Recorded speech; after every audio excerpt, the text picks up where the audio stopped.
കൊച്ച നീ എന്തെടുക്കുവാടി? ഞാൻ ഗെയിം കളിക്കുവാ. മതി ഗെയിം ഒക്കെ കളിച്ചത്. ഏത് സമയം നോക്കിയാലേ ഫോൺ എടുത്ത് ഗെയിം കളിയാ. മമ്മിയല്ലേ പരീക്ഷ സമയത്ത് പറഞ്ഞ വെക്കേഷൻ സമയത്ത് മോൾ എത്ര വേണേലും ഫോണിൽ കളിച്ചോന്ന്. അത് ഞാൻ ആ സമയത്ത് നീ പഠിക്കാൻ വേണ്ടി പറഞ്ഞല്ലേ. അയ്യടാ എന്നെ പറ്റിക്കാന്ന് വിചാരിച്ചല്ലേ? ഞാൻ കളിക്കും.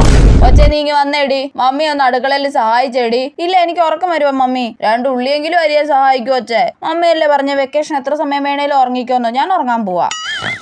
പരീക്ഷയുടെ റിസൾട്ട് ഒന്ന് വരട്ടെ. ഞാൻ നിന്റെ ഉറക്കമേ ഞാൻ ശരിയാക്കി തരാം. ഓരോ പിള്ളേരൊക്കെ ഈ വെക്കേഷൻ സമയത്ത് അവരുടെ അമ്മമാരെയൊക്കെ എന്തോരം സഹായിക്കുമെന്ന് അറിയുമോ? വെക്കേഷൻ സമയത്ത് മോള് വെറുതെ ഇരുന്നോന്ന് അമ്മ വെക്കേഷന് മുന്നേ പറഞ്ഞോ? അല്ല പിന്നെ. SSLC പരീക്ഷാ ഫലം മെയ് 8-ന്. കഴിഞ്ഞ വർഷത്തേക്കാൾ 11 ദിവസം മുൻപാണ് ഫലപ്രഖ്യാപനമെന്ന് വിദ്യാഭ്യാസ മന്ത്രി. മെയ് 8-നോ? അയ്യോ ഇത്ര പെട്ടെന്ന് റിസൾട്ട് വരാനായോ?